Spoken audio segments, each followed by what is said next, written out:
Greetings, everybody. Shaylee Ridge here, Ridge Lending Group. Today, I'm going to take a minute and record on the finer points of credit scoring. What are the definitions? What is it necessary to have for qualification? And then most importantly, some tricks and hacks and tips on how to optimize those credit scores for long-term success and making sure that you're able to secure the best rates and terms that your credit score is applicable to. Okay, so first of all, let's start with a couple of definitions. This is always where I like to start when I'm doing one-on-one education with clients. So most often people will come to us with 3 different credit scores. These credit scores come from places that we on the lending side call repositories with an R. You guys are going to know them more commonly as Equifax, TransUnion, and Experian, right? You're probably familiar with those names. For the purpose of mortgage-related finance, more often than not, we are going to take the middle of those 3 credit scores. If you're applying jointly with a co-signer, a spouse or partner or whatever, we are going to take the middle of the 2 borrower scores and the lower of those 2 to qualify the file for the mortgage. Now, when we talk about different credit scores and what is eligible versus not eligible, it's really going to depend on the product, and it can range pretty widely. I'll give you a range of acceptable credit scores. And clearly, guys, the higher the credit score, the more apt you are to qualify for any particular product, but also higher credit scores will yield better interest rates as well. Sometimes it's only by a small margin, so it may not be as big a difference as some might otherwise think. But generally in a range of credit score for non-owner occupied, very different conversation if we're talking about where you're going to live as your primary residence. But for non-owner occupied, you can expect to see an approval with a credit score as low as maybe 650. Now, if you do have a lower credit score in that range, 650 range, you're likely to get an approval for a loan if you have compensating factors. Compensating factors in this case are going to be things like low debt to income ratio or strong assets. Okay, so if you do have a lower credit score, if you have some of those compensating factors, you should be just fine.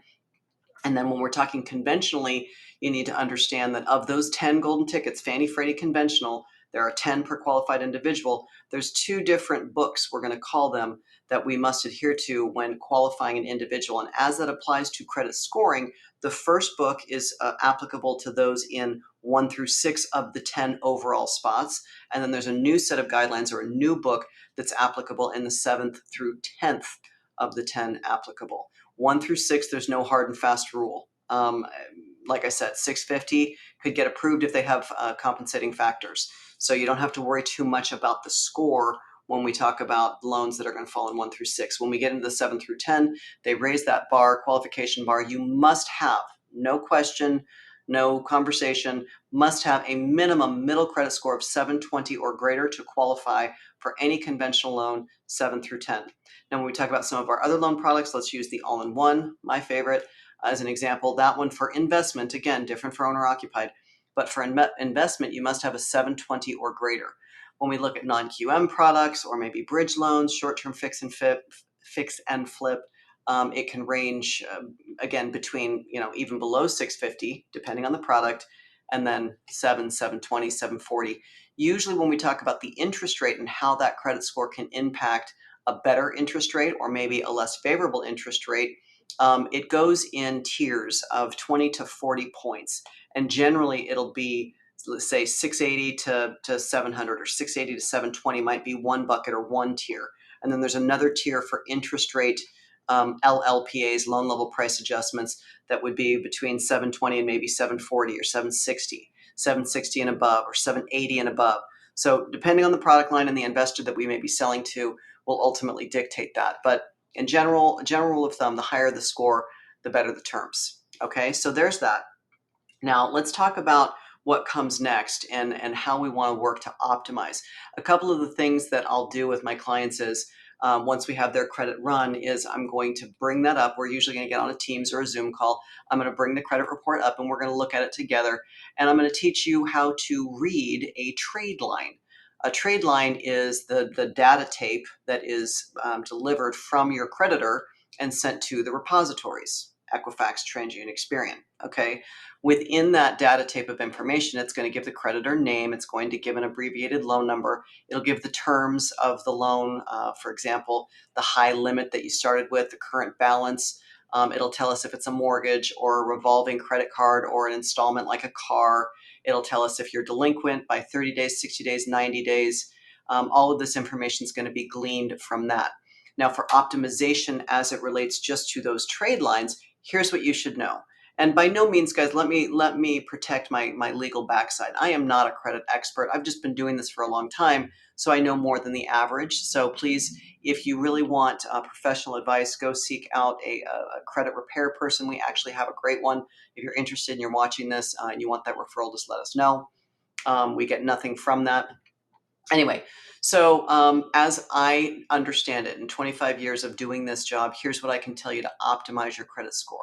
So first and foremost, mortgages. Nothing can hurt or improve or benefit a credit score more than a mortgage. So if you have a mortgage late, that's going to be probably one of the worst things you can do for a credit score. And the only thing that's going to help to improve that credit score with a mortgage late is probably time, unless you can get to the creditor and somehow convince them to remove that from the reporting. And I've seen it done. It's not as likely, and it could take a lot of work and some brain damage to get done if it was an obvious and true miss. But that's up to you. Anyway, let's move on to revolving accounts. This one's a big one and has a couple of variables. So ideally, you don't want to have more than 4 revolving, and by revolving, that's credit cards. 4 credit cards open and active at one time.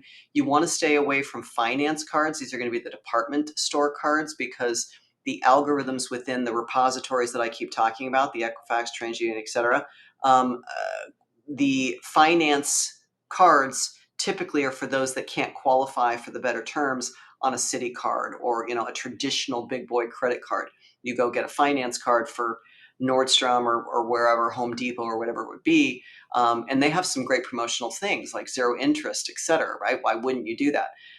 But again, the algorithms within the repositories, the finance cards are typically seen as less favorable, and it could have a negative impact on your credit. So if you're going to have revolving accounts, keeping it to 4 is the optimal. And this is all optimal. I'm talking about optimal right now.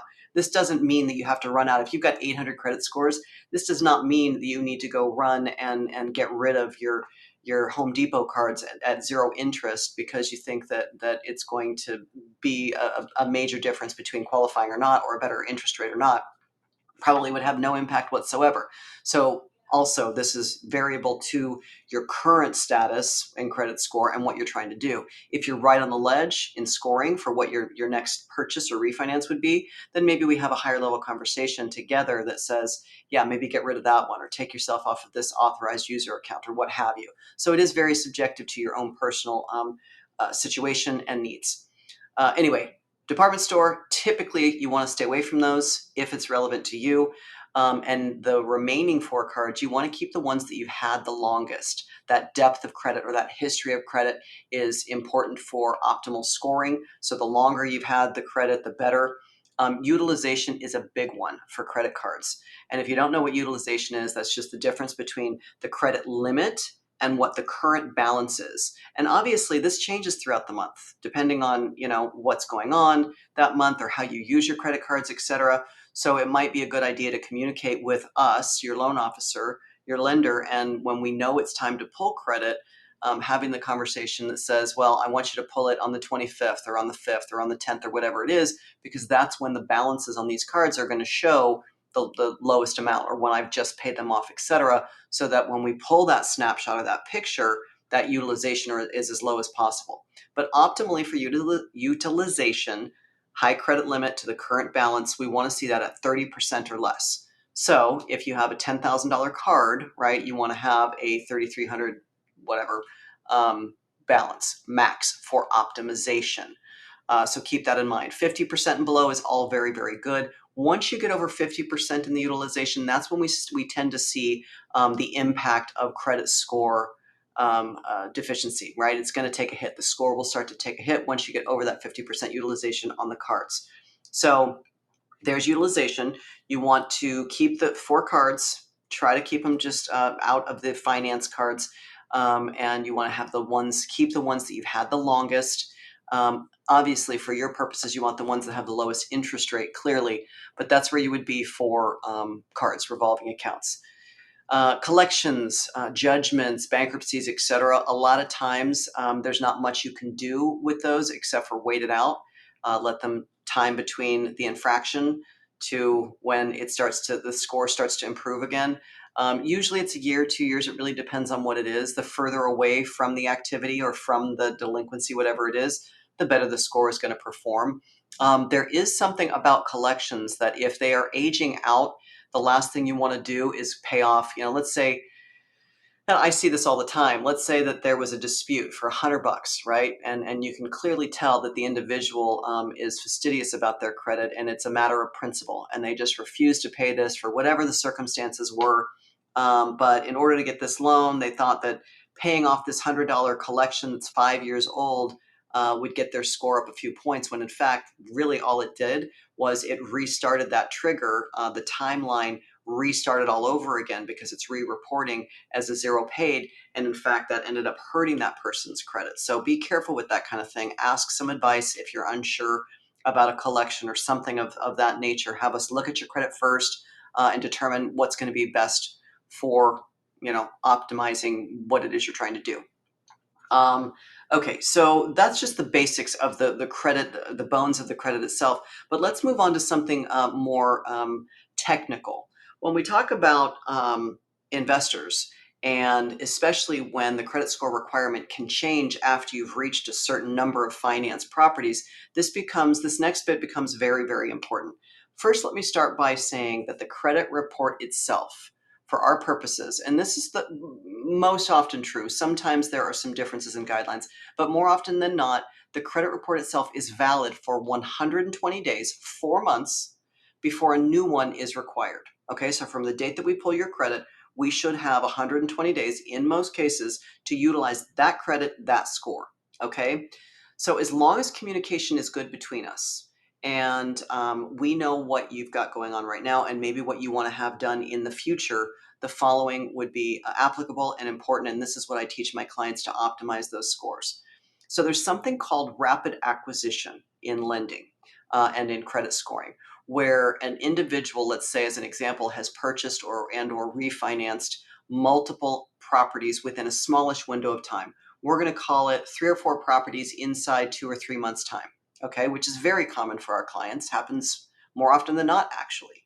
So rapid acquisition, what I have seen happen in that case is an individual with 800 credit scores, okay, drop below even a 720 mark because the algorithms, again, the ones and the zeros of the repositories are seeing all of this mortgage debt being loaded. And these are large ticket items. This is not a car or a credit card. These are large items, large amounts. It's seeing loaded to your profile, your Social Security number. But what's not happened yet is the time has not allotted or passed such that the on-time mortgage payments are reporting. Okay, so it sees all of this debt. There's not enough time that has passed so that the reporting can show that you're making those payments, you're eligible and capable of making those payments. So as a result, temporarily, the score can take a drop. Now, by temporary, I can tell you that in my experience, that's typically, anywhere between 30 and 60 days post the last acquisition. So the last purchase close date, 30 to 60 days from then, is typically when we start to see the scores rebound. Okay, and remember too, the timing of this. If we close on a loan today, the 29th of November, we're not going to have a mortgage payment due until January 1st, right? We always skip that month. And then by that time, the servicing, everything changes hands. It might not even start reporting until February 1st, right? The on-time mortgage payments, even though your payment was due January 1st. So there's some of that timing where that disconnect is. So now we know that there's something called rapid acquisition. We also know that it can have a negative impact on our credit score in those examples. But going back to one of my first statements about this is as long as our communication is good, and this is key, and we understand what we have going on right now and what your plans are coming up in a month or 2 months or whatever it is, this is the hack or the work around that we would advise. And this is something we're going to be looking for, but we do have to put some of the onus on you to be checking in with us as well. knowing that our report is good for 120 days. Okay, let's say that we just finished closing on 2 properties, and maybe we've got 1 more, or we've got a few more coming up down the pike, whatever it may be, and we're right there on that precipice where a credit score is required for qualification period. Forget about optimizing an interest rate, credit score related. Okay, qualification period conventionally, for example, if you don't have that 720, you are not getting a conventional loan in the 7 through 10. So if the communication were poor and we didn't have these discussions and we didn't know what was going on, and we just purchased a few properties and we loaded that mortgage debt on there, and we're timing out on that 120 days, and we have to pull a new one without this next little bit of strategy I'm about to give you guys, and the new credit report came in and it's below 720, that rapid acquisition is hit, you're not getting a conventional loan. So you've got a couple options. What's going to happen then? One, you get it back out of the deal, and if you've got earnest money in it and maybe an appraisal, whatever, you're probably not going to get that back, so that's going to be a loss. Okay, if the seller will let you extend to begin with, and they may not do that, who knows. Or 2, we have to switch gears and look at some kind of non-QM product, debt service coverage ratio, something like that, where the terms will not be as favorable. Long story short there is it's really important to have good communication with us about what you've got going on, so that we can together come up with that plan that maximizes the efficiencies and the terms, etc. So what we're going to do in this example, I'm kind of jumping around here, sorry. So what we're going to do in this example, we're having our good communication is going great. We know what we've just done. We know what you've got coming down the pike. Our credit report that we pulled originally is posting at day 91. Okay, we're 91 days into that particular credit report. Those 2 that we just closed have not actually hit. I'm going to suggest that we rerun credit again right now before what we've just closed has any impact on what we're about to do, and thereby I have bought us a new 120 days at the optimized score. It has not taken any impact to what just happened, and we can get done what we need to get done that's coming down the pike, right? That makes sense? Anyway, all right, I think that's a good bit and chunks of information for now. I will leave you with those thoughts. If you need us for anything, we are always available. You can reach us at ridgelendinggroup.com. You can call us toll free at 855-747-4343. That's 855-74-RIDGE, or you can email us at info@ridgelendinggroup.com. We hope to hear from you soon. We will be here on standby.